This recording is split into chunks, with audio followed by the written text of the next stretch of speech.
Fuck you.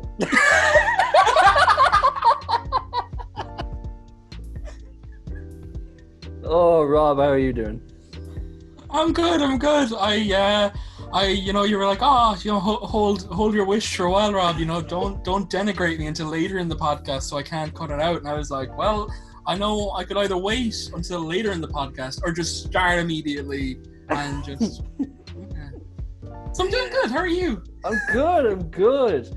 Obviously, the thing about this show is that we drink a lot. So what's your first drink of choice? I personally have a beer cut brewing company. If you like pina coladas, pineapple and coconut IPA. Very good. I have gone for. I don't really drink, but when I do drink, I drink cider. So I've gone with Stonewell, which is a local Cork brewery, and it's apple and passion fruit. And it's nice. I like they do a rhubarb one as well that I couldn't get for this. That is just like it's really good. The rhubarb one's really nice. If you're in a pub and you don't want to look like a basic bitch to like a barman, and you just want to like you want like a nice easy cider, Stonewell. Like they don't usually have this one in bars, but like because it looks like you sound cool, like you know what you're talking about when you don't. Yeah. I a friend of mine was back from London a few months ago. Because we were in a pub. It was a few months ago, and they were asking for like a Orchard Thieves because that's what they drink in that bar that they go to in London. And the barman like just started openly mocking them for picking a shit beer. And I really wanted an Orchard Thieves because I'm a basic bitch. And I was like, I'll have a Stonewell medium dry. And it was like, see, that's a beer. And I was just like, I really wanted a fucking Orchard Thieves. I wanted to look cool to the stranger. It's also really nice. Like it's not like it's bad and you look good. Like it's also good. But yeah, so I do have I'm going to spoiler, like I do have a Stonewell medium dry over there as well, so I'll be tracking that in a minute. Ideal. Rob, when did you have your first drink? When did I have my first drink? Oh, God. Like many Irish people, I took the pledge when I was 12. Of course. I was tricked into it. We were told, we had like a prefab building next to my school, and we were told that it was like prep for a confirmation. And we were brought into it, and the priest was there, and he just started saying words. It was kind of like, you know, when you sign up for something, and then you're like, this is a pyramid scheme kind of thing, where you're like, or you go into the wrong lecture in college, and you're like, wait a minute. I was gonna say there's a lot. That's more relatable than accidentally turning up in a pyramid scheme. There's well, you know, that tells you a lot about my life, but you know, there's a lot of calculus for this French lecture I'm in. Like it was basically that where like it was too late to give up, so all of us took the pledge by accident. And I was 12 then, and I want to say my first drink 2 years later, maybe. Okay, that's not too bad. It lasted a long time. Yeah, I was only 14 when I had a drink first, which was I think roughly when. No, I think Roy Keane gave up the fags when he was like 10 or something. I found out recently enough, so yeah. And where was your first drink? Were you a classic field drinker, or were you more of a house party man yourself? So the thing about that, like the hard thing with that is that like I live like relatively in the middle of nowhere, and I went to school in the city, so there was no convenient field with my friends that I could go to. Yeah. So a lot of it was just like, you know, you'd meet people like after school or something, and you'd have a can somewhere. For anybody in Cork City, there's the place called Bumhole. Well, probably like people will be like, oh yeah, I know exactly where that is. You know this is to get really to local, but the skate park by the Mardyke. Yeah. There's a field next to that. Yeah. It's known locally as Bumhole, and that's where a lot of like Paul Street kids do their underage drinking. But I wasn't a Paul Street kid, but I went to school on the Mardyke, so that was our I say our hangout. I think I was there maybe twice. Do you know what I mean? Okay, yeah. But it would have been the odd house party after that. All right, so yeah. Okay, and what did you start off with? My first ever drink was Foster's? No, better Budweiser. That's not bad. That's terrible, and it tastes awful. Like it's just bad. It's just a bad beer. But I moved very quickly onto spirits. So I would have had I think I had Southern Comfort quite early on, and I became like a proper whiskey drinker by like 16. Okay. So I remember we were at our grads or our debs, whatever you want to call it, and I was getting I was getting whiskey, and like Dubai's next to me were like, "Oh boy, you'll be fucking drunk with it. Oh, you'll be fucked." And I was like, I drink this all the time, and like they're like having 1 pint of Bulmers and they're gone, and I'm like, fucking hell, like not to be savage, but like fucking learn how to drink, you fucking Jesus Christ.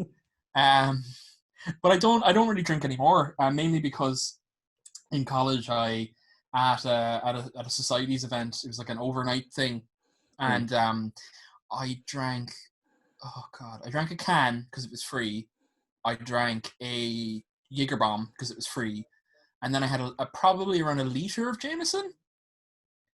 And there's literally like we've both been on a Simpsons podcast recently. Yeah. You know that scene where it's like, I think I'll stop in for a tipple, and it's scene missing, and then like that was basically it, where I was drinking and then I was in bed. And like apparently I just crawled upstairs and just went into bed nice and happy, and that was my time, and I just couldn't look at alcohol for like 3 or 4 years. So drinking is really it is an occasional thing, except for when politics are stressful, and politics are always stressful at the moment. So it's come back a little bit, but yeah, I'm a pretty infrequent drinker myself. Okay. I'd be the same. Like I wouldn't really have a drink unless you're doing a podcast. Yeah, exactly. That's why I made this, so I could drink more. The straightest, whitest man podcast ever.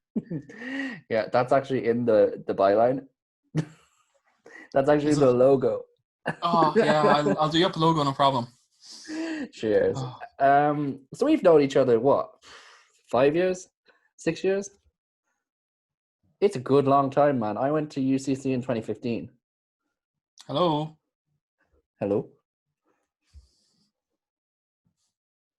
Shalom. You okay there? Yes. You're back to me. Are you? Yeah, you froze for me. Like, what did I say? The last thing we said was I would do you the logo, and then you were about to move on. Ah, yes. Perfect. Oh, are you going to edit this out? Yeah. Okay, so here's a little secret. When you're editing it next time, you'll see the audio wave file you'll see it peak. Yeah. Okay. For the clap. Okay. A little inside trick for you. So. Okay. We've known each other quite a number of years. I mean, it's 5 years, 6 years at this stage. Yeah, it would be that. Yeah. The first time I met you was underground in the Cabinet building. It was the Cabinet building, wasn't it? No, it wasn't. It wasn't underground, and it wasn't the Cabinet building. It just felt underground. What is now the beautiful, wonderful UCC hub used to be the dilapidated, destroyed Windle building. And half of the building was condemned at one point, and then they needed a place to put student media, so they uncondemned a little bit of it, which is definitely how that works. It's fine. Don't worry about it. And you were coming in for a job as music editor, and of course of the UCC Express, which is now the University Express, which is the student newspaper in UCC, and of course you were the best candidate in that. As far as I know, you were the only candidate. I was. It was actually the second thing you said in the interview. Yeah. I was like, we're hired anyway, but just have a chat just to make sure you're not weird. And it just shows you that I was like, you're weird, but you're the right kind of weird. Fine. I don't know. Although you had been writing for us for a time, and I knew you liked me for one reason and one reason only, that because you were contributing articles, that when you did an article and you did it on Kanye West, and I put, because the article was short and someone else had like dropped out, I just put a giant photo of Kanye West that took up like most of the page, and you were delighted with that. I heard you told me, I think in the interview after the fact, you were like, fucking yes, get in. I still have it on my wall. I have it framed. That's amazing. That's fucking class. But yeah, so like that's like my lasting first impressions of it. Oh, and then we had a drinks for like the new staff in the Mardyke, in the Mardyke in Cork, and the bullshit upstairs, and all of us knew each other except for you. Yes, with the cards, against humanity. It was really kind of awkward because like everyone like knew each other except for you, so I had to all be like, "How are you getting on? Oh, you're from Kilkenny, are you? Oh, yeah." And then it's like in joke. Oh yeah, music. Yeah, what are you listening to? It's just like, I remember that. Yeah, jeez, everyone was there. Evan was there, was he? I think so. Yeah, Neve was Neve, there, Dylan was Steve. there. Then you would have had like people like Chris and Brian and stuff from the previous year. Because it Yeah, was like a crossover thing. But yeah, it's great. It's good. It's good crack. I had a good And time. then I've been stuck. I've been cursed with knowing you since then. I've had a good time. I managed to turn the music section into a Kanye section, to be fair. Yeah, which was grand because I didn't have to design it anymore. I was like, that's Cailean will do it. It's fine. It's grand. And then yeah, so we've pretty much known each other since then. We've been working together for upwards of 3 years. And yeah, like, what am I like to work with? Yeah, you're grand. No, Sorry, we you're must great have to hit a work with. lag. We must have hit a lag there for a moment. Yeah, it was definitely lag, not just me looking into the middle distance. But I know, you're great to work with. Like a very, very, like, it sounds like a dig, but when, especially in student journalism, dependable is the best thing anyone can be. Like, you could be the best writer in the world, but if you're always late or you mightn't hand stuff in on time or at all, like, fuck you, I don't care. Like, even if it's just okay, like, thankfully you were also very good. But Oh, even thank if you. like it was like just okay and it's on time, fucking, you're the best. Like I love you, and yeah, no, you were really good. Sure, I edited you, I guided you to supreme victory in the prestigious Road Safety Award, Yeah, journalism, which they journalism have award with renamed in my Genius. honor. Huh? Which they should rename in my honor. They really should. They really, really should. I think we've won it this year as well. I just saw that and I was like, We've won it 3 years in a row now. the streak is fucking, It the keeps streak is going, riding man. high, man. Oh. So, who else have you written for apart from UCC? I've written all over the place. I started out editing websites for like random American blogs and websites and stuff, and that's what kind of got me started. I was the film editor of the Express, then I was designer, then I was editor for 2 years. I always end up doing an article for the UCC's Independent Thinking, which is the alumni magazine. Yes. I've written for the Examiner, the Times, the Echo, just the fantastic, amazing local paper in Cork. I've written for like a lot of different things that I just kind of forget. I'm in a few books as well, having contributed like creative writing pieces and stuff. And yeah, it's grand. You know, writing, you kind of it's a grand thing to just kind of tip away at, really. Yeah. What's your favorite piece that you've ever written? It's not my favorite piece, but the one I always bring up is so you were talking about how we have a little streak with the Road Safety Award, but before that, the smeediest streaker in the UCC was the Colour Award or the Comedy Award. And Brian, my predecessor's editor-in-chief, had won it the year before. And Lauren, who's at the drinks as well, Lauren was amazingly funny, and we all presumed Lauren would win it, but we said, fuck it, like, I'll enter. And I did an article where, and it's 100% true, and if anyone's in my house, not if you've broken in, like if you're overstaying, like I'll show you. I know exactly where, when, and I say how. It's an obvious how I was conceived. So I wrote an article about that, about basically telling the story and whatever. And I remember telling my dad after the fact that I'd embellished, and I said, I said it lasted an hour, well done, bye, and like gave him a high five, and he was delighted with that. That I made him sound probably a lot better than I probably was. I wouldn't really know. I wasn't. I was there for that technically, but I was busy swimming. But I wrote how I found that out when I was 6, I think, and how I've always known that. And that's one I always kind of bring up as like because I won an award for it essentially because it's such a weird article, but I always bring it up because people are like, what? And then I always turn around to the person and say, when were you born? And they'll say something like, I was born October, and it's like, oh, cool, Valentine's Day. And it's like, oh, fuck, or like, oh, my dad's birthday, oh, no. Yeah. So, like, you just, when you don't do those maths for, oh, wait, no, it would be November, baby, it would be Valentine's. So maths aren't my strong suit. People will do the maths and go, oh, God, it was, I think someone once said that it was like, they asked their parents, and it was like their grandaunt's funeral or something. Oh, no. And like, just when you tell that story, you find out really interesting fucking facts about people, and you make them think about their own conception, which is such a weird thing to do. But it's great to fuck with people. No, fantastic. Well, not fantastic. I'm not sure fantastic is the word, but look, we'll go on. What was the question I was going to ask? What's been the most difficult piece to write that you've written? There were a few. Again, the one that comes to mind, I didn't write it, but when we were in, just a quick content warning for like self-harm and depression and mental health and stuff. Yeah. We got on the website, I had put up like a submission form so people could submit stories anonymously or like give tips or submit actual stories like with their name on it. And we got one in. It came into my email as designer as opposed to the editor at the time. And it came into my email and it was basically someone who had said they had gone to UCC's health center saying that they were going to take their own life and they had been turned away. And it was basically like a very kind of like, not panicked one, but it's one where you kind of stop and like time slows down and you have to go, what's going to happen? Because I think we got it at like 2 a.m. or something, and I happened to be awake designing the paper. So I immediately responded and like was like to the person, like, are you okay? Whatever. And I gave it to Brian, the editor at the time, to do.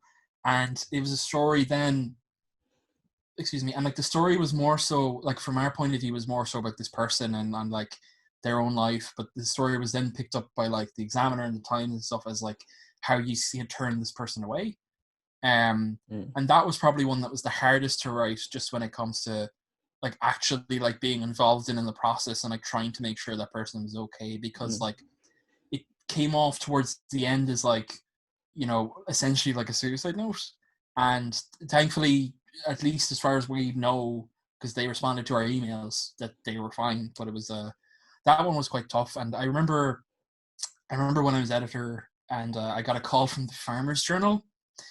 And they were doing little like profiles in student media for like a back to school, back to college kind of thing.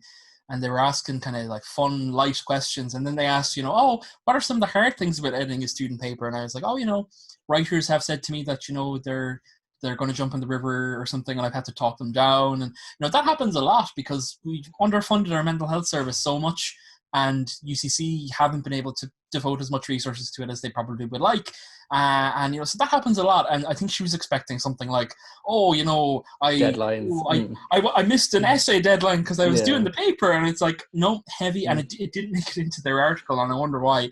It probably would have scared people off student media. But yeah, that especially in the time I was involved in student media is when people started talking about mental health, mainly anxiety, depression, but also things like bipolar disorder.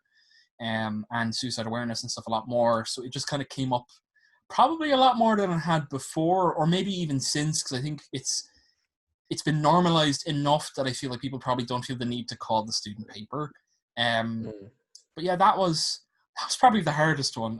The most interesting one I worked on, again, it's interesting, is just like, it's very relative, but it's one I think of all the time, was when I was in second year, UCC were going to get rid of the classics department. Oh. And I went up to my lecturer because he'd heard a rumor, and I asked the lecturer, and of course he couldn't tell me anything. But you know, it being, you know, Greek mythology, you know, a divine oracle came down upon me and told me, you know, that's what happened. I don't know why you're laughing. That's of course, absolutely. And you know, told me the story, and we covered it to a point that a letter writing campaign was started. It was my first front page on the college paper, or any paper as far as I know. It went big, and like there was a huge letter writing campaign to the president at the time, Michael Murphy, to stop this, and basically the classics department still exists now. So it's like, that was just like a really kind of, you know, you really see like the power of like writing a small article in the shitty student newspaper, whatever you want to call it, like, can still get things done, and can like go quite far. It just shows it's one thing that I always try to instill in people in student media after me, is that like, you don't realize that like, yeah, it's only the student paper, but like it is powerful enough in that, like, I know that people do go into like governing body meetings or in the college or it's council meetings and go in city council and go, what's on the front page, like what's this about, what are we doing here? And like, you know, you have a lot of potential and power to do stuff as well as learning how to do journalism and how to write and stuff. So I that would probably be the most interesting one. Probably the less depressing answer was the classics department. Yeah. And how important was student media for you when you were in college? Too important. I probably committed way too much time to it. Because I had no interest in writing, like literally at all. And I was in the film society, and I saw the ad for the film editor, and I was like, oh, if I go for this, it'll help the society. And because I had editing and stuff on my CV, so I was like, okay, I'll probably be able to get that. So I did that just almost purely to, I say purely to, but like purely to get, help the thing. And I really liked it. I really, really enjoyed it. And not so much writing as in, like, it was mainly editing.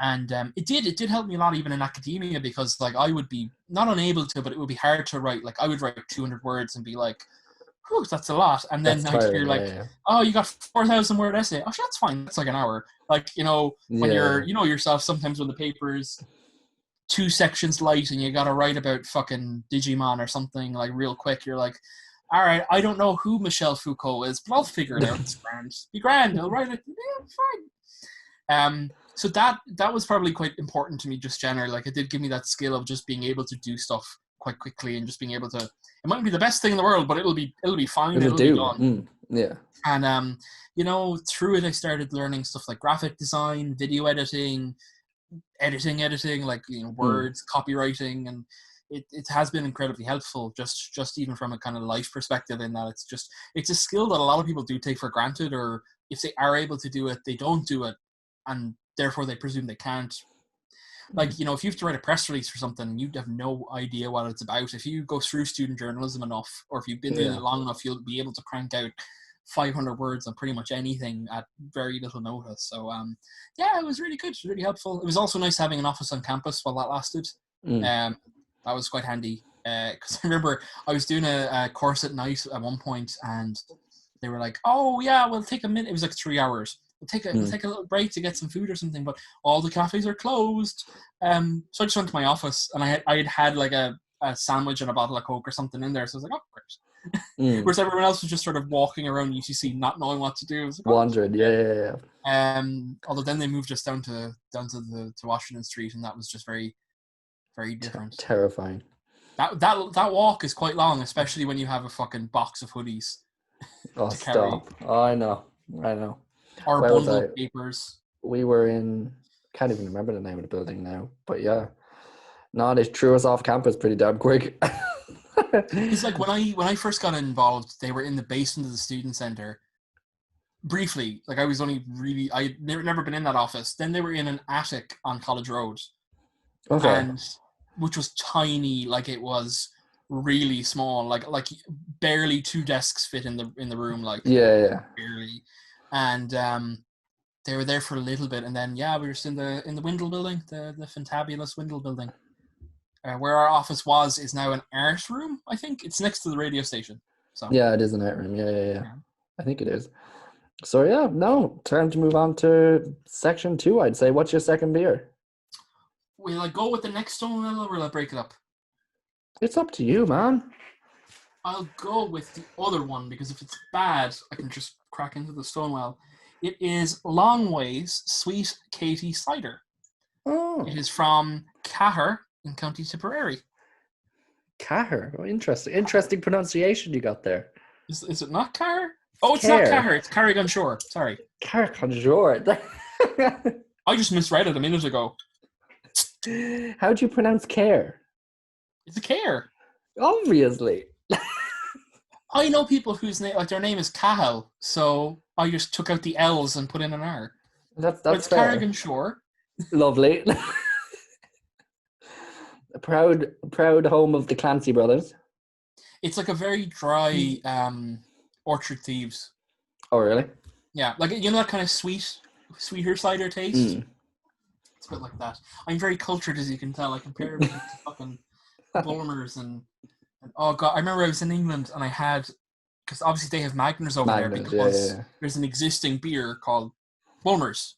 So I had the British Bulmers, and it's awful. It's so bad.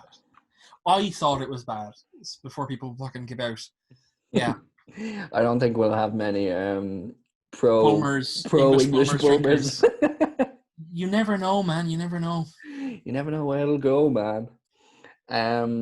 So is it fair to say that you started getting into politics when you arrived in college, or were you interested in well before? It was an interesting enough thing in that my family or my grandfather anyway was really big into, and my grandmother were big into Fine Gael, Okay. which is, for again, if there's anyone not from Ireland or who's not particularly politically active, it's kind of Ireland's kind of conservative party. Yeah. And in retrospect, it literally only clicked with me a few years ago.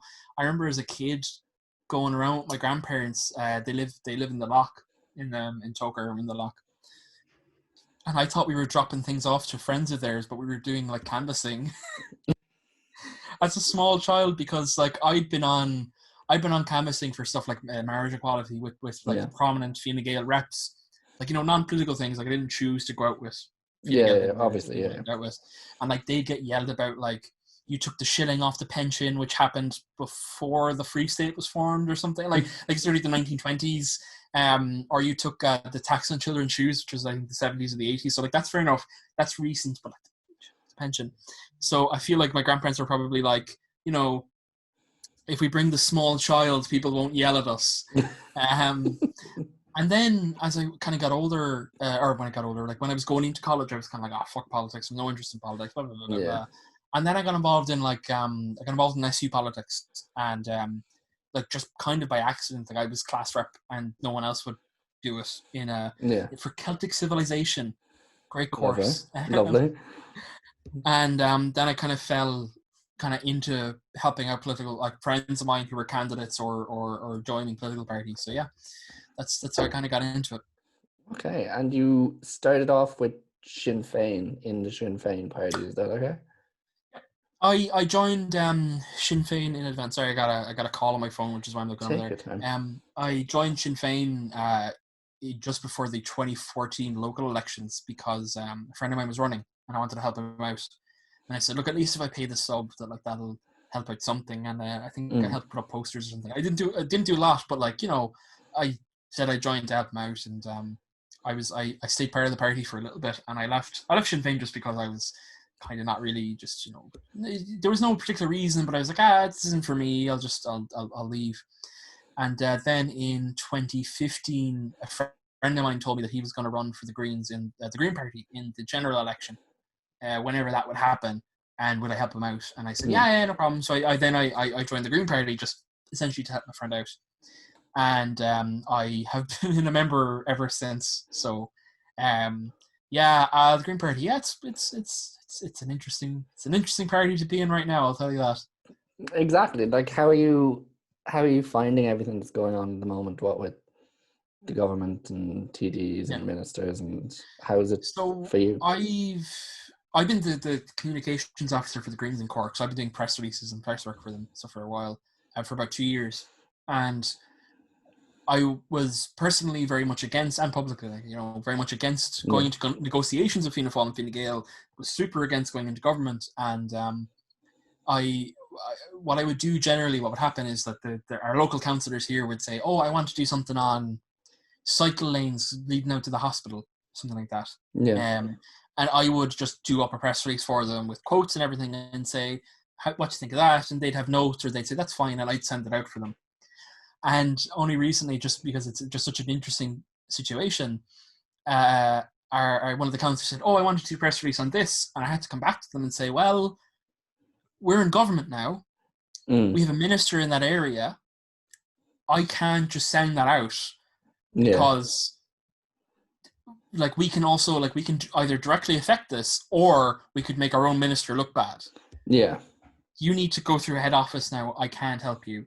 So just on how things have changed, that's just one very subtle thing that people I don't think picked up on. But yeah, it's just strange because it's a government I didn't want to be in with. I don't think anybody wanted to be in this government. I don't think anyone in Fianna Fáil or Fine Gael wanted to be in government with well, obviously no one wants to be in government with anyone else, but I don't think they even expected to be in government. I think if you took a Fianna Fáil member or a Fine Gael member a year ago and said, yeah, you're going to be in coalition with Fianna Fáil or Fine Gael, and they'd be like, no way, go away you. Yeah. But yeah, it's early days yet. I'm obviously still not a fan. I'm personally a bit disillusioned with it, and because I've been in Sinn Féin, and I've I have family in Fine Gael, and I'd have friends in Fine Gael and Fianna Fáil and stuff like that, and in Labour and the rest of them. Yeah. I kind of know that, like, not that like no party is any better, but like there's no party that's different. That like if I don't like what's happening in the Greens, I'm not going to find a difference anywhere else necessarily.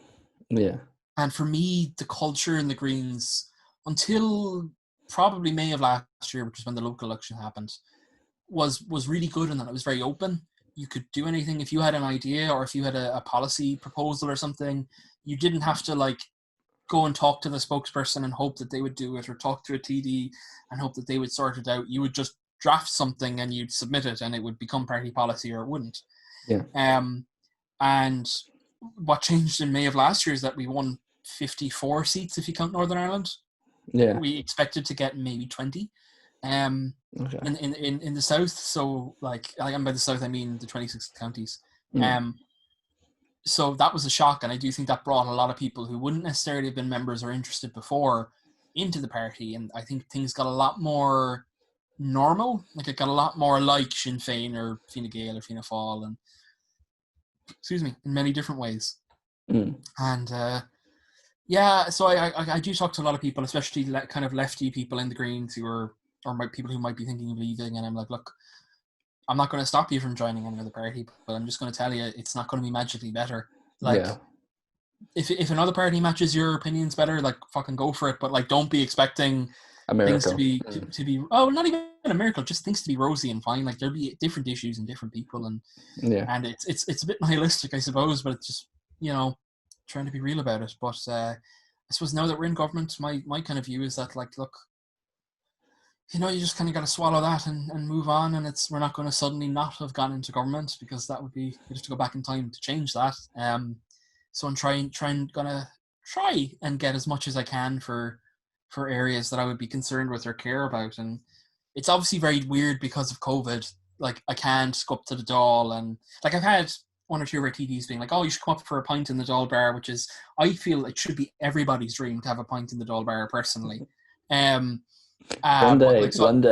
day. But sure, I'll try and smuggle you in at some point. But Two. Yeah, like, so I haven't been able to do that, or even meet our ministers. Like, I would have a lot of things, like a lot of policy areas or concerns that would be covered by our Minister for Equality, who is a Green Party member, or in the arts or culture, which is, of course, another Green Party TD. So I haven't been able to have those chats quite yet, just because, and we're in the middle of a leadership contest as well. It's so fucking complicated. I don't know why. Yeah, politics. I might just take it back a little bit there. Like, you said you were against going into government with Fianna Fáil and Fine Gael. Was that on purely a policy basis, or was it the fact that, or maybe the opinion that, as a lot of people see it, that when you're in coalition with two of the biggest parties, if something goes wrong, you're going to be blamed for it, or you're going to be the punching boy or whatever?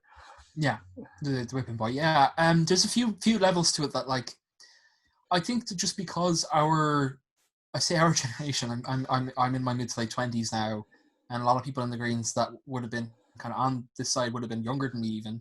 Like, there are some of them who are like 17 or 19, and it's like, you're vastly too young to be involved in anything. How dare you small child? But like, that, people older than me maybe would have been, it's inevitable that government is going to involve either Fianna Fáil or Fine Gael, so look, we might as well, this is our best chance, or whatever. That was the kind of rhetoric. Whereas I think people kind of our age would have been, their birth into politics would have been stuff like repeal and marriage equality, and even water charges before that, like large social movements that were started by grassroots activists. And that's what got change in Ireland. It's not, being elected as a TD and you might fix a road or you might do something down the line. It's people getting directly involved in direct action and protest. So I think for a lot of younger people and a lot of older people, it's not just younger people, but for a lot of younger people in particular, they would have memories as well of only having, I believe it or not, that a lot of them, that for their adult life, Fine Gael has been in government, or for any of their life, for their cognizant life, Fine Gael has been the government, whereas I would have at least a bit of memory of Fianna Fáil and the Greens as well, and PDs, God rest the PDs. but no, fuck them. PD sucked. But anyway, so yeah, there was obviously that one of, ideological in that, like, I don't trust Fianna Fáil and Fine Gael. I still don't really, because if you look at Green Party policies and it's stuff like, social justice, economic justice, climate justice, it's not just some cycling lanes or some, a carbon tax or some solar panels. Like, it's about housing, it's about, human rights. And they have shown us for about 100 years now that when there's a difficult decision to be made to improve people's lives or to make profit, they'll go for profit every time. And like, not to sound like a PvP or like a communist or whatever, but like it's a question of like, if you can, like, it's not a fair comparison, but when you look at the program for government that was put before the members, the only real positive thing that you could really point to and have no issues with was funding for cycling lanes. And it's like, and it was unfair of people to say, but at the same time, I can very, very much understand it, and it wouldn't have been far from what I would have been saying myself, is that what point is having a good cycling lane if people are homeless? Or if people can't get basic healthcare? Like, there's so many people like in Waterford and like in particular, and like places like that, or even in West Cork, who have to travel hours and hours to go to like a hospital for a very basic thing. And like, even when I was growing up, there was I'm living out in Blarney Tower in Cork, and there was a girl who was hit by a bus, and where we are is between two ambulance stations. And it took them so long to send an ambulance that she sadly passed away. And like, these are really basic kind of common issues that I think people probably just got it stuck in their heads that, we only have 10 years to save the climate, and we have to go in now to do it. And it's kind of like, well, I don't trust them to do that. I don't trust them to go against, and I say go against farmers, but ask farmers to make tough decisions and change their livelihood, essentially. It might be better. I would believe that it would be better for them in the long run, or even in the short term, but it's still a change, and change is hard. Or to stop building motorways, and stuff like that. But as you say, the whipping boy stuff is like, it was evident before the election, during the election, and after the election, that's what's going to happen. Is that like the Cork to Limerick motorway has something that's been promised for like 20 years. The Cork Lewis has been promised. I think it was first floated by the Green Party in like 2006. The event centre. The event centre is a perfect example of something that's been going on forever. But like, particularly when it comes to like road projects and transport and things like that, is that they know that if it's cancelled between now and, if say this government lasts 5 years, although looking at even Fianna Fáil, it doesn't look like it's going to last the end of the week, at some times. But like, if they cancel any road, it's going to be the Greens' fault. Like, I've seen so many articles recently that's, Fianna Fáil and Fine Gael are going ahead with the Cork to Limerick motorway, against Green Party wishes, and it's like, especially because it's a Cork issue. Yeah. That's not our policy. It's never been the party policy. The Green Party want to build a Limerick to Waterford motorway that links up with Cork because, it includes Waterford, it's cheaper, and whatever. And also, in the short term, we'll go and fix the road. I think it's out towards Bullivant, that like, there's apparently a lot of crashes out that way. Yeah. And like, make that safe now, as opposed to waiting like apparently another 20 years for this fucking motorway to be built. Like, let's just fix it now and save money in the long term and make a better solution for everybody. And it's like, that's what we want. We don't want to cancel this motorway. We know it needs to be there. We want it to be there. But because people have a stigma, whether right or wrong, that the Green Party are pro-taxes and they want anti-roads and anti-farming and anti-rural Ireland or whatever, it's very easy for Fine Gael. Like, Leo Varadkar was the one who I think cancelled the Cork to Limerick motorway when he was a minister like 10 years ago. Like, or 8, it would be 8, probably 7 or 8 years ago. So like, it's never been the Green Party. Like, we've been blamed for things that happened long after we were out of government. And like, we could tell people it's going to happen again. And I think people knew that would happen again. And they just went, no, we need to be in there now, fighting our peace, and we need to do it now. And I just personally don't think it's worth it. That was kind of my view. Yeah, with COVID-19 and obviously the economic impact that will have, is there a fear that you could be the next Labour, the party that just goes into government, goes into coalition, then disappears pretty much? Yeah, well, it happened to us before. We were in government with Fianna Fáil and the PDs for a time, from 2007 until 2011. at which point the Green Party lost all 6 of its seats. We gained 2 in 2016, which was Eamon Ryan and Catherine Martin, who are both running for leader of the party now. And then literally in February, we suddenly arrived with 12 seats. So we were the first political party in Ireland to lose all its seats at one election and then come back at the following election. So we've been there before, and I do think there's an attitude among some people that like, we've done it before, we've done it again, but there's only so many times you get an opportunity in the second chance. You get a second chance, maybe if you're lucky. You don't get a third. You don't. And what I think is the risk there now is that, and I'm reading that programme for government and looking at how the government has acted even so far. I know it's not been that long, but and knowing Fine Gael and Fianna Fáil, especially Fine Gael, how they operate, this government is going to institute a form of austerity. They're not going to, like, they have the ability to access loans and European bonds and things like that, and invest in infrastructure and like help people who are unemployed and help people who are homeless. They could do that now, but they're not going to, because they want to balance the budget, like as a house, like, you know, your family budget at the end of the month. Like, that's not how governments are supposed to work. And I know that because of how long Fianna Fáil and Cailean, they're going to be here forever, but the Greens aren't necessarily. And I do know that in the next time, even if there was an election, if the election was in February, if there was an election in March, we're not coming back with 12 just because of how transfers work, you know, Sinn Féin running second candidates, or Fianna Fáil, Fine Gael managing their vote better. You know, we're not going to have 12 seats. We might have 7, or we might have 8 or 9 or 10 or whatever, but we're not going to necessarily have 12 again. But if there's an election even now, I don't know if we come back with any. And the risk that has is because the Green Party isn't a single issue party, it never has been. But the view in people's minds is that the Green Party equals climate action and climate action equals the Green Party. Now, that's far from true. You look at the work that, like, the school strikers, C. O'Connor is a great activist down in Cork, and what people like Extinction Rebellion are doing. And you know that it's not the Green Party. But, like, for example, like, a carbon tax is a terrible idea for Ireland. It won't work because the whole point of it is to it's the whole idea of raising the price of cigarettes is to stop people from smoking. It's not to make it more expensive, it's to stop you. But because they do it gradually, as opposed to, like, if a pack of fags are a tenner now and they're €100 tomorrow, people are going to stop. But if it's €11, they're going to find that euro somewhere. And that's a really gross kind of simplification. But, like, that's the same thing with carbon taxes, that you make something so prohibitively expensive that people will move to the alternative. But the problem is that in a lot of Ireland, there isn't an alternative. There's 2 buses that service where I live now. One of them is okay. The other one comes once a day and then comes back. It goes in the morning, comes in the evening. And there's a lot of towns in Cork and in Ireland that have 1 bus or no buses. And if you're making driving a car prohibitively expensive when there's no alternative, people are just going to stay in their house. And I think Saoirse McHugh said it in the election, is that, like, people are just going to sit in their cold, dark house on their own.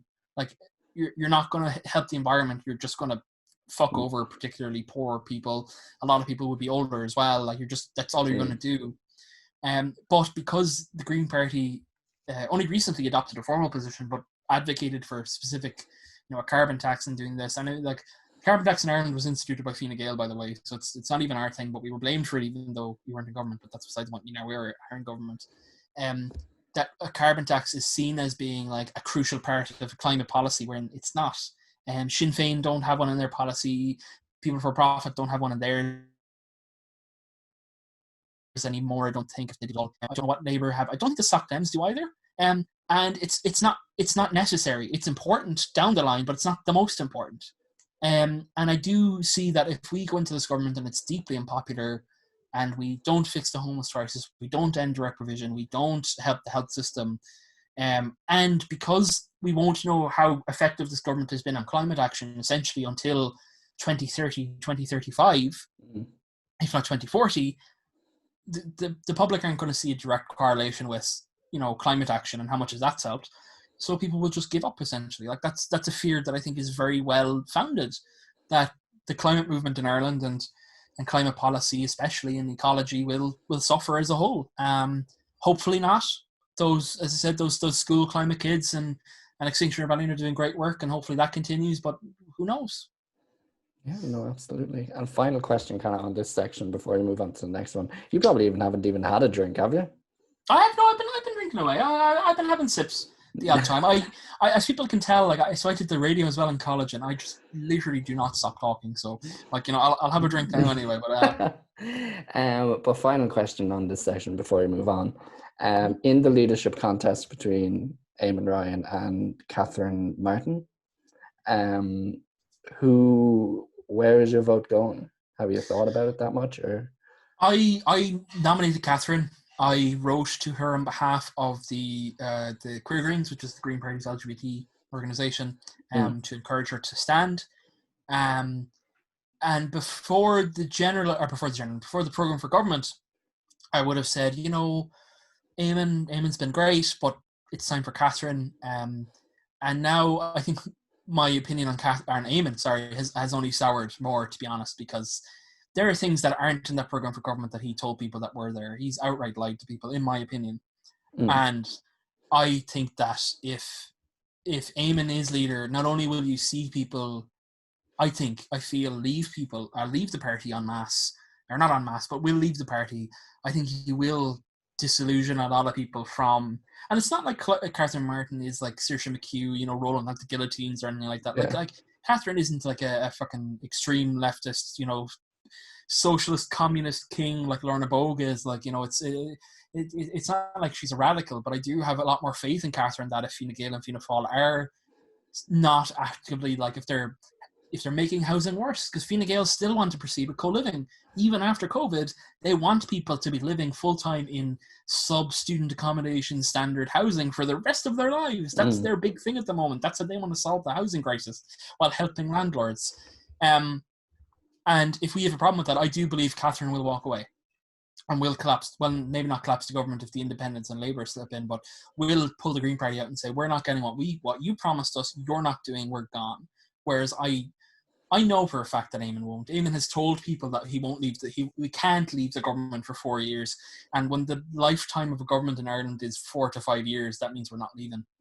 And we're in a bad situation. Like, as in, I don't think we should, as a party, should be in this government. I think this government is bad for, most importantly, I think it's bad for the country, but I think it's bad for the party as well. And I do think that if the government, if they don't live up to the very low bar that has been set by the programme for government, I do think Catherine will walk out. And even if she doesn't walk out, I would have more faith, just in how I've observed, just as I said, I've been in Cork this entire time. I haven't left Cork since February. So I'm only what I'm seeing on TV or what I'm reading in the paper. Yeah. And just even the stuff, like, you'll see them walking out of the Dáil now, or they're walking out of government buildings, and it'll be Micheál and Leo, and then like trailing behind is Eamon Ryan, like he's the fucking government mascot or something. And like, that is the impression I'm getting from the media and stuff, is that it's very much that like Eamon is along for the ride, and he's very happy with his little climate ministry. And I do think that I feel like I think Catherine will be able to put the fear of God into Micheál and Leo a little bit more, at least, that they might actually end direct provision, because, as I said, like that's under Roderick O'Gorman, who's Minister for Equality, Children and Disability. I think he also has control of direct provision, not immigration entirely, but direct provision. And like, I know Roderick's great. Like, he's been working to help the Devon's workers for months. He's been working. Direct provision is his goal. That's what he wants to do. He wants to get rid of it, and I've total faith that he'll do his best. And I think that if Catherine was in there instead of Eamon, I do think that Fianna Fáil and Fine Gael wouldn't be able to hamstring him as much, if that's what they want to do. So yeah, I do think Catherine should be the leader, and hopefully will be. Ballots are, I think, out in the post at the moment. It's all a postal ballot, so Green Party members who are eligible should get their votes soon and post them back. And yeah, I do hope Catherine is leader, because I'll be honest, I don't know if I'll renew my membership. I don't know if I'll walk early or anything like that. I was talking to someone, and the party website added a resign function on the membership page like a week ago. Like, for the first time ever, doesn't bode well. Resign button. I was like, wow, they that's either a message or they're just being prepared. But so I could click that button, and like I'm not saying that I would stay around or that I would be delighted if, like, I wouldn't like I wouldn't go if Catherine was leader, but if Eamon's leader, like I'm gone. The party's like it's dead in the water. And I think that, like, you know, again, like Eamon to me seems like a nice enough person. Like it's not against him personally, but as a politician, I think he's just I think it's gone past him. He's an able speaker, he's an able maneuverer, and you know that's what you need as well. But I think his idea of what is climate justice and what is, especially like and what is achievable and what's good and what you can basically, you know, you get to St. Peter at the pearly gates and say, what have you done? And I think what he would be satisfied with would be a lot less than what I would necessarily be satisfied with having done in politics. But and it's, you know, I just think that its time has come for someone else. So Rob, what is your third beer of choice? Okay, I'm not drinking this because fuck you, and also because I haven't finished the other two either. But it is, and it's a beer I drink all the time. If you're going to the pub and you want a cider, but you don't want to seem like a basic bitch, Stonewell medium dry. It's the orange one. That I usually forget which one is medium dry and which one is dry. I always say the orange one. Very nice, a very nice beer, very nice cider. So I'll leave that over there. Yeah, that's my third beer, but I'm going to continue drinking Long Ways, which is actually very, very nice Tipperary beer, not from Cahir or Cahir or fucking any other word, but yeah. Carrick on Shore, again, the lovely home of the Clancy brothers. I'm still tipping along with this pina colada, pineapple and coconut IPA. It's from Down, I've just realized. So there you go. So down it. This is getting cut. Don't you fucking dare. This is the bit before the podcast, before you go into your little intro music, if you have intro music. I have not listened to it. I don't blame you. What was I going to say? No, have you seen any good movies? I have. So all of the movies I've watched recently, because like as I said, you were my music editor for a year. Then you were the kind of arts and entertainment, like the byline editor, but you were still the music guy in my mind. In my eyes. And well, mainly the Kanye editor, but like, you know, with a bit of music on the side. But isn't everyone the Kanye editor inside? That's true. Deep in their heart. I rewatched recently one of my favorite movies, actually my favorite movie of all time, which is True Stories. It is a movie made directed by David Byrne, you know, Talking Heads. Yeah, I know the guy. Yeah. And it like, if you've seen the Talking Heads album, that's like, it's like white and red, like in giant text, Talking Heads. That's the soundtrack of the movie. And it's like, it stars John Goodman, and it's in this like small town, and it's just such a very nice, if you've ever watched Twin Peaks, it's like Twin Peaks but not sinister. It's just a very nice, sweet, innocent movie, and I really love it. I also watched UHF, which is the Weird Al movie, Weird Al Yankovic movie. Yeah. And if gigs are a thing again, and you have a chance to see Weird Al live, do it. I saw Weird Al in Vicar Street, and it was such a fucking good gig. Like, really? Oh, he puts in so much fucking effort, and his band are amazing. Like, his band are class. Yeah. And you wouldn't think it just because, you know, Weird Al, he just does covers or he does whatever. And it's like, no, they're really talented. When you sit down and listen to like an eclectic mix of their songs, you go, they've jumped from genre to genre to genre to genre over like 20, 30, like fucking 50 years, whatever, of music. And it's like, fuck, they're really good. And one thing, and we were chatting about it just in the little break there, the break ski, about there was no break. I don't know what you're talking about. No, literally, like behind the curtain, like literally, we stopped the recording to make sure that bit saved, and we're now doing the third. But like, it literally was about a minute. And we mentioned that we both had watched the Eurovision movie on Netflix. Is it the Saga of Ice and Fire? Saga, Fire and Ice? No, it's not Ice and Fire. It's the name of the band. I'm gonna look it up real quick. Do. But yeah, I watched Will Ferrell. Yeah, Will Ferrell and Rachel McAdams, and Pierce Brosnan. Pierce Brosnan is good in it, and I think I watched, and this is my hot take, my hot movie / music take. I thought Pierce Brosnan was the best at singing in Mamma Mia. That's not a bad shout. See, everybody says he's the worst, and I'm like, no. Pierce Brosnan tried.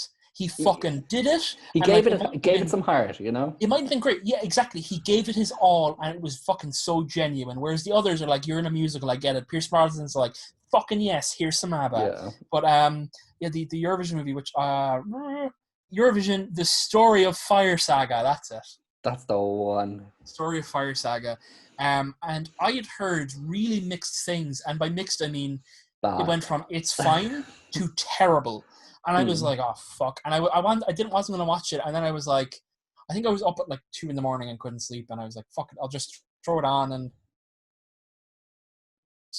whatever. And like I think I was working on something, so I put it on the background, and like I did not get any work done because I was like, this is really good. Because like like story in brief, Will Ferrell and Rachel McAdams are in a kind of shitty band in a middle of nowhere town in Iceland. Like it's a real town. Kind of shitty. They're amazing. There's literally like 2 buildings. Do you know what I mean? It's that kind of town. What's the name of the song that your man asks for? Oh, yeah, Ding Dong. Yeah, Ding Dong. Yeah, Ding Dong.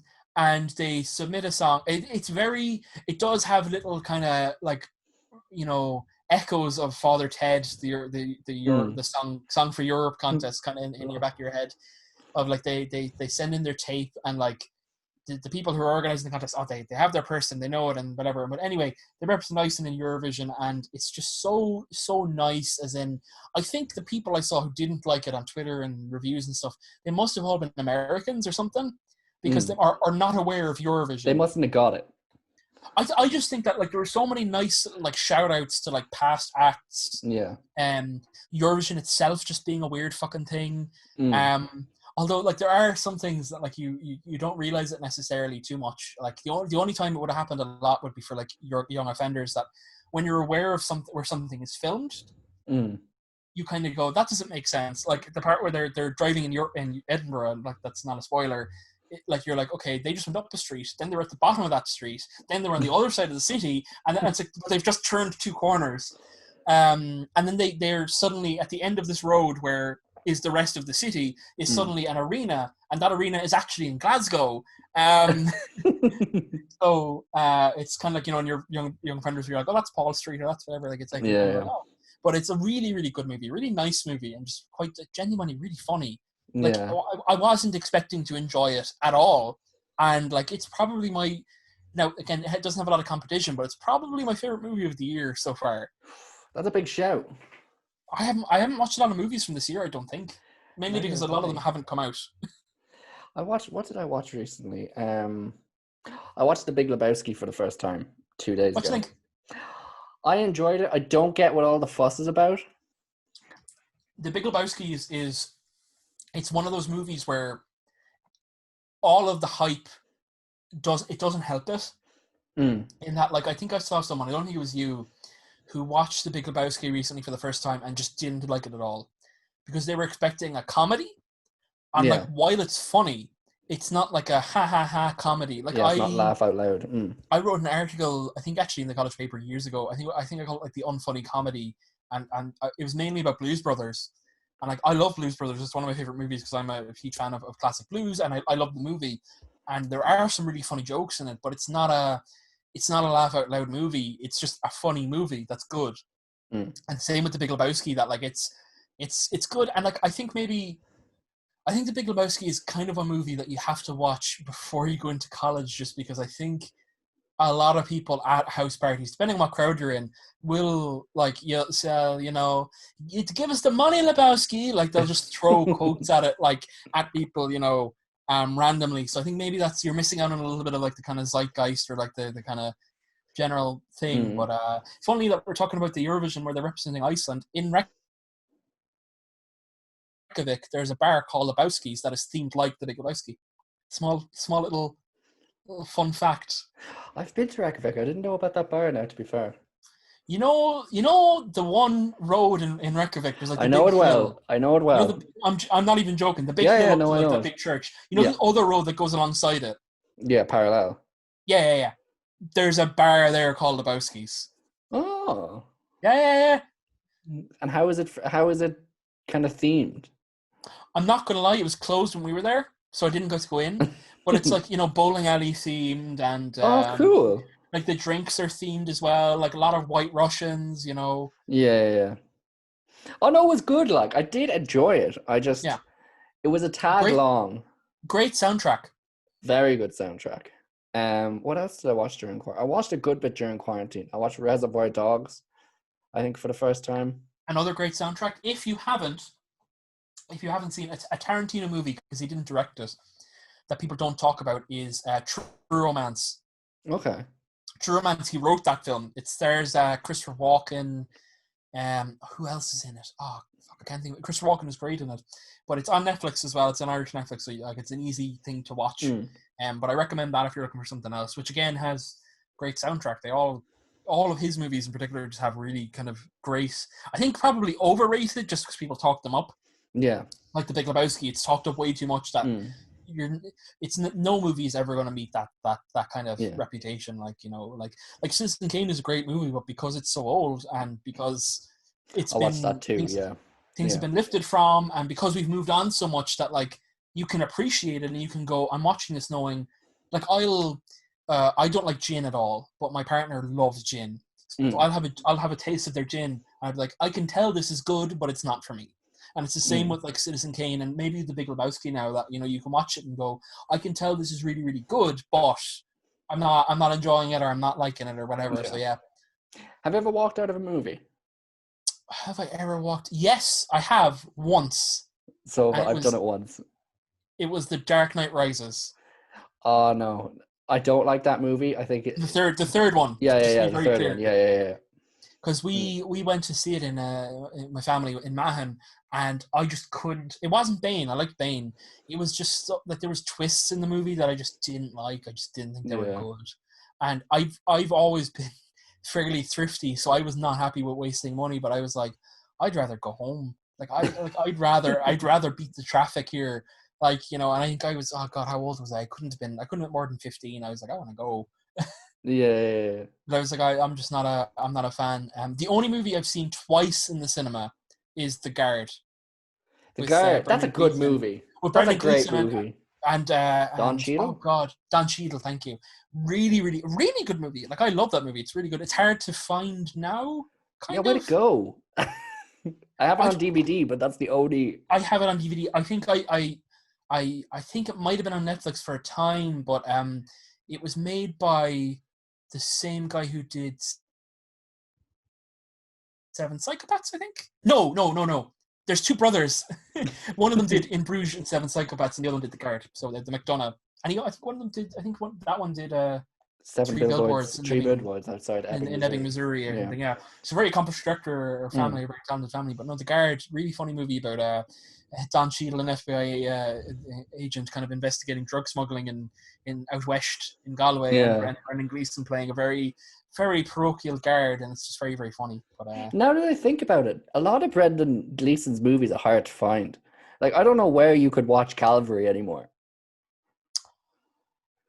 Fuck yeah, because I have that somewhere. Like, I have that on like a hard drive legally, of course. Yeah. Somewhere, because I was asked to buy it legally. Maybe Amazon streaming or YouTube. You know, YouTube has movies. I think the only movie I could name him in, apart from those two, is like Paddington. I don't think Brendan Gleeson's been in a good few. What else has he been in it? Oh yeah, the Harry Potter ones, he was obviously in Bruges. Yeah. You know who else was in Bruges actually? Was oh my God, I can't think, his name has escaped me. Matt Damon? No, the Doctor Who guy. Matt Smith? Yes, Matt Smith. Matt Smith is in a deleted scene in Bruges. Oh, I've never seen In Bruges. In Bruges it's a good movie as well. Yeah, it's again probably one that's a bit not overrated, but it's like better movies have, like The Guard is a better movie in my opinion. Seven Psychopaths is a better movie in my opinion, and they're in the same. They're close enough in feeling in the movie that I'm like, okay, in Bruges we can put that away now. We have better movies, kind of thing. Yeah. In my opinion. Yeah, no, I think I've seen a lot of McDonald's movies. I did like Three Billboards, to be fair. Maybe not the ending. The ending was a bit rubbish. He doesn't know how to finish a movie, but The Guard, that ending was good. I like the ending to The Guard. The ending to In Bruges is good. Okay. Seven Psychopaths. I can't remember how that ends. No, I do remember. That was great. That was a great ending. Was it? Oh, yeah, you're wrong. Fuck you. No, what was the movie I walked out of? I walked out of Spider-Man 2. Oh, Uh, hold on now. With the one Tobey with Jamie Maguire or with Foxx. Andrew? No, the one with Jamie Foxx in it. Andrew Oh, the Garfield. Amazing Spider-Man 2. Yeah, I don't Yes, blame yes, you. yes, I yes, don't yes, blame yes. you. I think at that point, oh, I'm actually fucking lying. I walked out of a second movie, but it wasn't my choice. I walked out of Kick-Ass. Whoa, Kick-Ass is a great movie. I love I like it a lot. I had to get a lift, and my dad was texting me like, where the fuck are you? Where the fuck are you? So I walked out, or like literally, there's a scene, at the end where Mm, like the bad guy is about to get his just desserts. There you go, big fucking spoiler for that movie. Like the good guy wins. mm. Um, I walked out just before that because I had to get a lift. And when I got into the car, he said, where were you? I was like, oh, the movie was still on. He's like, did you walk out? I was like, yeah. He said, what the fuck are you doing? Why'd you leave early? And you could have just told me. And I was like, so yeah, technically, I don't count that in my heart because I would have stayed there if I wanted to. The Mm. only movie I've purposefully walked out of by my own accord is The Dark Knight Rises. Did not I, like that movie at all. I, I'd say I was about. What got me in that Go movie, on. and spoilers for that fucking shitty Batman movie, was his back is broken. He's at the bottom of this pit, right? Yeah. And like he gets out of it, that's fine. Who knows How where the the pit fuck is? does he? First of all, Huh? who knows where the He pit doesn't know is? where he is. We don't know where he is. I doubt it's this ancient like pit is in fucking like Brooklyn. Gotham suburbs. I could be wrong. But I don't think so. And then he gets not only all the way back to Gotham, but he also gets in his bat stuff and he's ready to go. It's like, come on. In like 5 minutes. Like what? Just after that movie came out, so I went to a posh Cork school, scholarships, that Cillian Murphy went to, Mm. and the drama teacher got him in to do a talk for us, and it was just like a Q&A, and everyone I think had been either told or got the notion that they shouldn't ask about Batman because that's too big, so he was in with a load of like 16, 17-year-old boys who were asking him stuff about Red Eye, an indie movie he had made 10 years previous or something. It was just so weird. And then I asked him like, what was it like to work with Michael Caine and with Christopher Nolan? And he was like, oh, whatever. And he was talking about that. And then someone just went like, he did Breakfast on Pluto. Yeah. And he's like, did you like wearing women's clothes or whatever? And it's like it was a job. Like I didn't hate it or love it. Like it was Tuesday, like, but yeah, movies, man. Can't get such a fucking Ireland is way too small though as well. Like, Yeah. What I was going to say was, went to the cinema when I must have been 12 because I was in first year in secondary school, and it was to see Avatar, and I was waiting. The blue mofos, and yeah, I was going to Avatar, but it was meant to be a group of us, but. So I was waiting at the door or whatever, and somehow they'd already gotten inside. So I was waiting outside for half an hour or whatever. So by the time I'd gotten into the cinema, everyone was already blue, and I had no idea what was going on. Oh yeah, sorry, I'm plugging in my laptop, which is why I'm kind of awkwardly fiddling with things. But yeah, no. To break the illusion, me and Cailean aren't in the same room. I know. So, what? Oh my gosh. But yeah, no. Yeah, movies, man, are fucking music as well. Like I suppose like, those kids that are like, oh, I like everything except rap and country. Yes. I was like that until I started listening to both rap and country. And I was like, oh, I guess I like all music. Yeah. What was the first rap artist you listened to and liked? Not the first, but the first one I like would have sought out, and definitely the first I would have seen live was our good Lord and Savior Kanye West, who I saw at Live in the Marquee in either 2005 or 2006. The legendary gigs where he did two, and one was half an hour and one was 2.5 hours long. One wasn't half an hour; it was about 10 minutes. And I know that because I was there. It was really warm. It was really, really warm. There was like a heat wave. And I was kind of like, in my head, I'm like, gosh, he's fucking from America. Obviously, he's from fucking Chicago, so it's not the warmest place in the world, but he's in America. Like, a heat wave here is nothing. But they were like, it was so warm that they were like throwing water out onto the crowd. Yeah. People were like, it's in the marquee, it's a tent, like, it's not well Yeah. ventilated. And he came out like for like an hour. They were like an hour. It's like this could all have lasted like maybe 20 minutes, but in my head it was an hour. Forever. Where it was like an orchestra playing the Jesus Walks refrain. Yeah. And I was like, okay. And then eventually he comes out and he's like,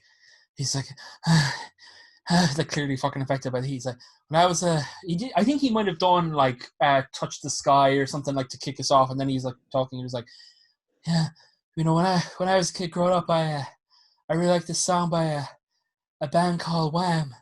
I do the jitterbug. He started fucking dancing and like kind of singing along to Waking Up Before You Go by Wham. And then he fucked off. And he just went. And we're all kind of like, is he coming back? when's he coming back, guys? And it's like, oh, he's just gone. And that was the time in the marquee. I don't know if it happened ever before or since, but it was definitely the first time I had known of it, where a guy who was fucking, because you know it's warm, so you want a beer, and then you want more beer, and then you drink it quickly because you're dehydrated. And Yeah. I was 12 at this time, so I didn't know this, but this guy clearly did. He climbs the pylon. Yeah. In the marquee, all the way out through the top, held on to the top, and did like laps, like ran around the roof because it's quite a solid structure when it's up. Yeah. And then I think he might have fallen asleep or like climbed back down or something. No, they had to get a crane to kind of get him. But yeah, and that was my Kanye West, and that put me off Kanye for like a decade. Like I did not.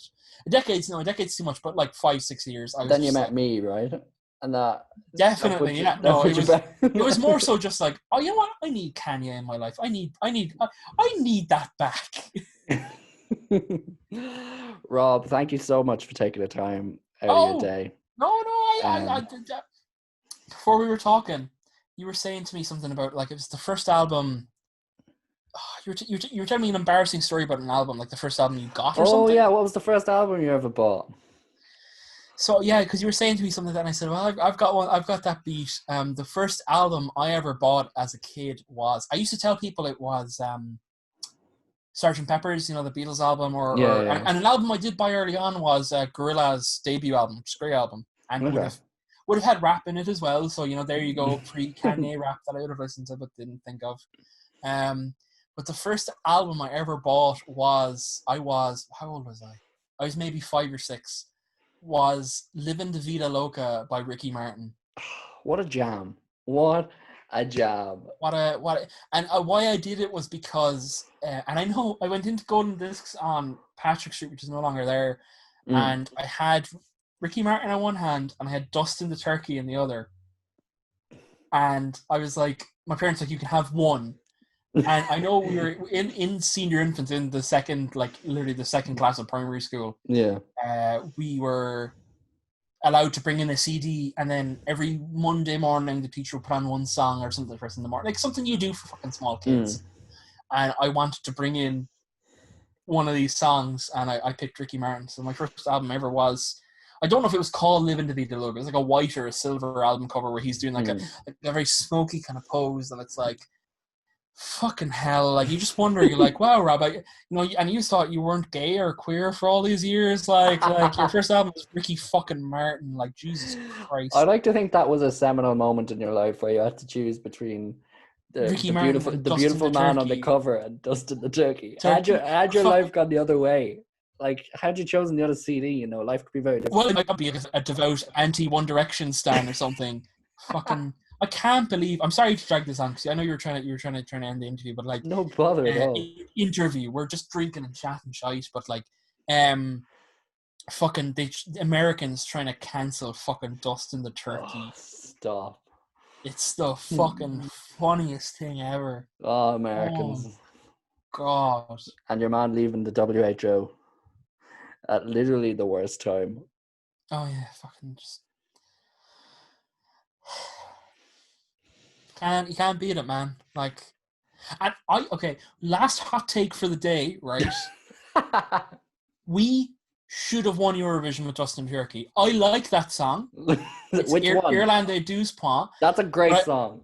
It's a great song, but I also think just as like a conceptual art piece that we were like, fucking fuck you, Eurovision. You don't care about the music anymore. You're just about black voting. Here's a fucking turkey puppet singing about giving me points. Like, fucking, that's so weird. That's just so eccentric. No one else would do that. I'm surprised your man fit into the box. He fit into the stand. It was a raised shopping trolley with like a black curtain underneath. Is that what it was? Yeah. If you go back and look at it, it was like a shopping trolley, but like you could tell they were trying to hide the fact that there was no gap underneath it, and yeah. Okay. Okay. There, you know. I'm sorry. What do you mean by fell underneath? It's Dustin Turkey. Like he's just normal. Before we go, I try to ask everyone kind of the same question. What album would you recommend to people that you don't think they'd have heard of? If you ask me this on a given day, you're going to get a different answer. I think everyone's probably like that. But an album I always go to that I don't think people have heard that much it's from 1994. It's Casanova by the Divine Comedy. Divine Comedy. Which is it has a song of like it's the song that came out of the Father Ted theme, which is the Songs of Love. But it's an album that I can press play and leave it go.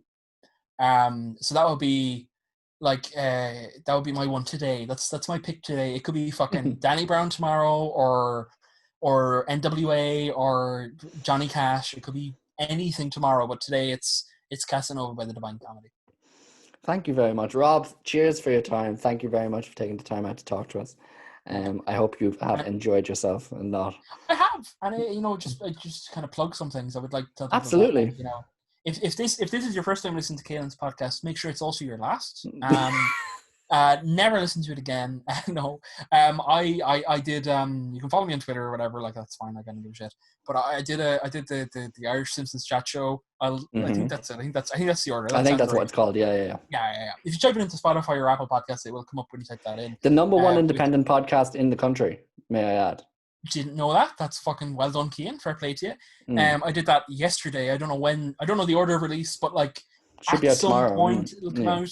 I also a few months ago I did Disturbing the Peace with a friend of mine, Rachel, who's another student media alumna. Who I think as well still enjoys phone calls from Smedias at awkward times of the day. They still call me. Smedias. They still call me. It's been like 4 or 5 years. They still call me. It's weird. Yeah.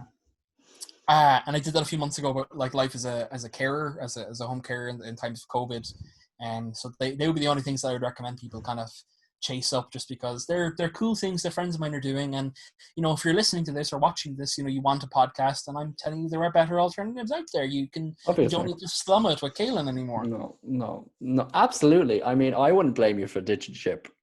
I mean, like as I said to you, like to explain it, I suppose, you know, when you told me, like when I found out what your podcast was, I'm like, okay, you're a man doing a podcast that's already pretty straight and pretty white, but also it's about craft beer, like it's not about craft beer. It's helmed by craft beer. It's about life, Rob. Fuck off. Like, go away. Like those are two things when you don't have any personality. That's what it's about. Yeah, it's like, oh yeah I podcast about pilsners. Like fucking hell. You're the one that pronounced the car. And I was right. Okay, Rob, thank you very much. Thank you for your time. I really do appreciate it. At Rob Sullivan, is it? RBO Sol, okay. RBO Sol. Excellent. So yeah, thank you everyone for listening. I hope you enjoyed it. I hope this, if it is your last, please let me know what I what I can do to stop the downfall and stop the eventual rot that is my life. And yeah, have a great day.